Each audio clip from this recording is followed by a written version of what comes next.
ouvindo vocês, eu cheguei à conclusão de que a gente tem as etapas, né, do capitalismo, a gente está num capitalismo de cassino, aí a gente tem a vanguarda dessa nova era, que é a era digital, e tem um novo modo de colonização, né, que é a colonização de dados. Ou seja, eu estou com menos esperança ainda, viu, Amaury? Duro, é duro. É uma luta, é o que eu falo, a nossa luta é eterna, né? Não é porque a gente ganha uma eleição de repente, ou não é porque a gente tirou 40 milhões de pessoas da pobreza, que é uma conquista universal, maravilhosa, porque a gente deu direito, ou mais do que tudo, empoderou a mulher, o povo preto, os indígenas, sabe? Isso daí vai ter um retrocesso. Ganha o Bolsonaro, volta para trás tudo. Então, a nossa luta é eterna, e a gente não luta apenas no momento de pôr o dedo na urna, a gente está lutando, eu chamo a batalha pela percepção, a gente está numa batalha constante pela percepção das pessoas sobre a realidade, né? E é muito difícil, porque é o que eu sempre faço também uma autocrítica, apesar de que o que eu trabalho, né, com comunicação política, de você sustentar, não o momento eleitoral, mas a construção de um processo político, dependendo da tecnologia do inimigo. A gente não pode fazer isso. A gente tem que ir para a rua, a gente tem que olhar no olho, vai ter que chegar no jovem que fica o dia inteiro no celular de alguma outra maneira, que não seja só pelo celular, porque a gente não vai conseguir conquistar aquele coração. Você tem um retrocesso dessas novas gerações, mas também houve uma certa acomodação por parte das esquerdas em depender da tecnologia. Não, olha, eu tenho 30 mil likes. Uau, mas não são 30 mil votos, meu filho. Não adiantou nada. O Pedro Castilho, no Peru, ganhou uma eleição sem ter rede social. Ele ganhou, tinha 1.000 seguidores no Twitter, que foi feito pelo sobrinho dele no segundo turno. Ganhou ele não tinha Facebook, não tinha nada. Eu tive no segundo turno na campanha dele, né? Eu fiz lá. Então, ele não tinha redes sociais. E como assim?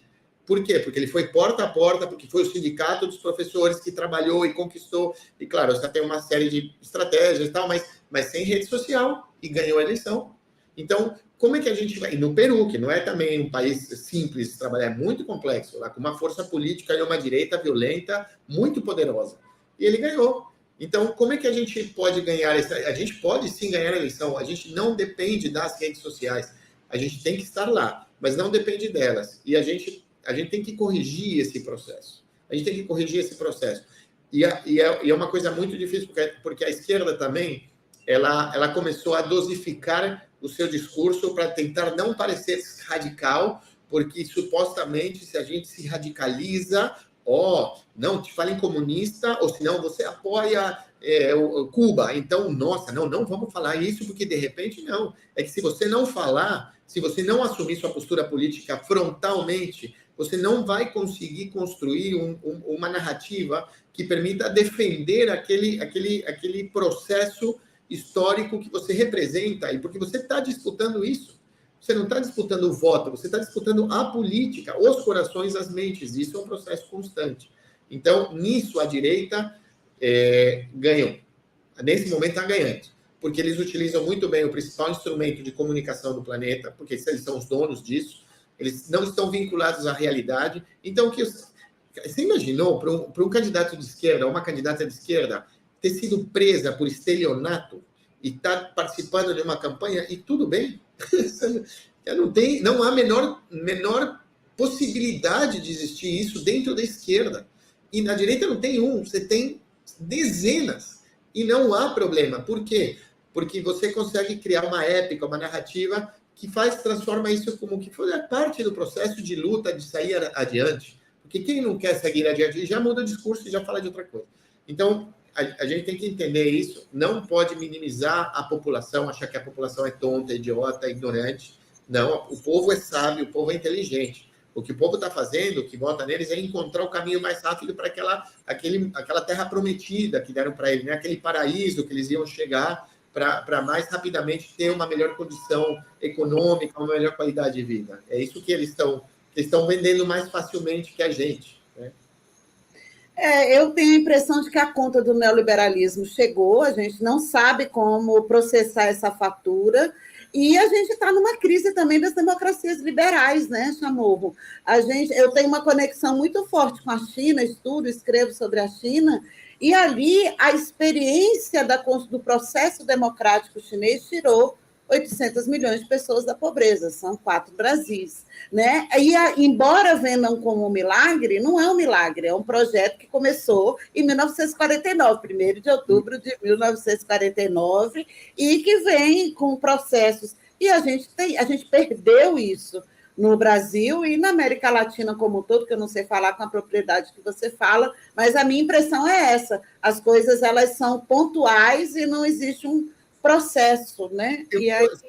Se você me permitir agregar ao que você falou, é fundamental. E aí eu queria fazer um comparativo, eu queria pôr 2 elementos importantes, que eu acho que são importantes, perdão. Uma é, nos anos 50, depois da Guerra da Coreia, o Equador mandava navios com arroz doando comida para a Coreia do Sul, porque eles morriam de fome.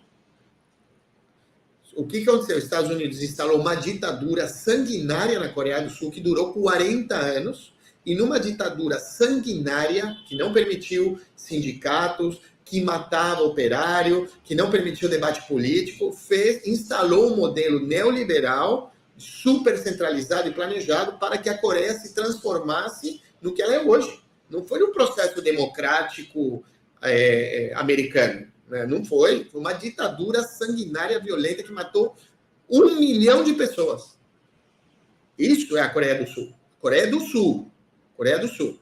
Então, aquilo ali sim é um modelo. Olha a percepção. Aquilo sim pode. Aquilo pode. A gente pode matar 1 milhão de pessoas ao momento que a gente instalou realmente o sistema econômico que a gente defende. Agora sim a gente entra num processo democrático. E aí ninguém fala disso. E aí você considera a China uma ditadura sanguinária. A outra coisa, aqui na América Latina, a gente importou todos os esquemas e todos os modelos. Inclusive, as esquerdas latino-americanas pensam como se a gente fosse eurocentrista. Né? A gente pensa como europeu. E eu fico muito incomodado quando o europeu quer, inclusive os europeus de esquerda, que querem... classificar a nossa esquerda, ou nossos países são mais ou menos democráticos. Fala, meu amigo, vocês têm rei ainda na Espanha, então não venham encher nosso saco aqui.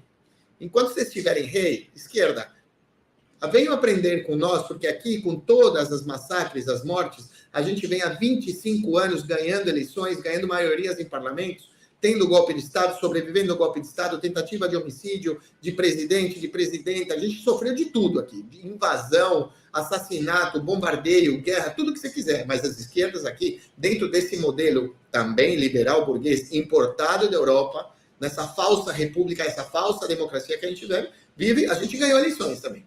E eles não ganharam. Então não venham aqui querer dar lição de nada. Vocês venham aqui aprender todos. Que nenhum lugar na Europa ganhou a esquerda de verdade. Só na Grécia, que durou 1 mês, né? Vamos lembrar que aquela esquerda do Tsipras durou 1 mês. Varoufakis foi embora e tal. Então, o resto, ninguém governou. E nós, sim. Porém, a gente, inclusive, os nossos parâmetros, os nossos valores, a nossa metodologia, o nosso trabalho, os nossos partidos, a forma de fazer a política, é importada da Europa. A gente não criou algo nosso, 100% nosso. Inclusive, a gente tinha que reinventar o que é democracia. Como é que a gente vai falar democracia num mundo onde o Twitter pode influenciar o resultado de uma eleição? A gente não vive, eu tenho a liberdade de sair para votar. Não, mas você não tem a liberdade para pensar, porque você não sabe o que você está recebendo de informação, você está se manipulando. Então, vamos criar parâmetro. Vamos criar parâmetro. Eu acho que a gente não tem que ter medo de falar de novo, de repensar a democracia na América Latina. E não venha falar que um país é ditadura e o outro não é ditadura, porque todo mundo quer ir para Dubai tirar foto, não vai viajar? A burguesada latino-americana, brasileira, nossa, Dubai, naquele prédio que parece uma vela, aquele hotel é lindo. Lá é uma ditadura, é uma família sanguinária que mata quem levantar a voz lá. E tem trabalho escravo. Lá tudo bem, eu posso ir tirar foto. Não, mas Cuba é um horror. Aquilo é um horror. Entendeu? Então, e a gente tem que pôr o bode no meio da sala e debater. Não tem que ter vergonha de defender. Porque há um processo revolucionário que tirou um ditador sanguinário em Cuba, que vive 60 anos de bloqueio, que tentam matar o presidente sempre, que tentaram fazer de tudo aquele país. Então, o país está numa defesa militar constante faz 60 anos. Não estou falando de democracia como se fosse a Finlândia. E a gente tem que assumir esse processo. A mesma coisa a Venezuela. Eu estive na Venezuela quando tentaram matar com 2 bombas de C4 o presidente da República, com todo o governo num palco, gente. Eu vi os drones chegando. Explodiram, iam explodir o palco com o presidente, eram 4 quilos de C4, financiado pelos Estados Unidos, e eles assumiram isso, com colombianos e venezuelanos que treinaram dentro da Colômbia e entraram para explodir. Olha, e tudo bem, aí não tem problema. Não, a gente tem que defender esse processo, assim como a gente também tem que ser crítico por entregar as atas. Né? A gente não pode ser... tem que ser frontal, a gente tem que ser frontal com tudo. Mas a gente não pode se acomodar. E eu acho que a esquerda, pelo problema... excesso de leitura de consultor político, de marqueteiro, de estratégia comunicacional. Não é bom, porque na nuvem de palavras, no wording, aí lá parece que se você falar muito esquerda, socialismo, a gente vai perder a eleição. A gente não perde a eleição, a gente perde politicamente, a gente vai demorar mais 30 anos, então, para se recuperar. E aí, esse excesso de leitura comunicacional, política, eleitoral, marqueteira, perdão, tira o político, marqueteira, é o que influenciou os partidos de esquerda, depois que chegaram nos governos, a moderarem o discurso.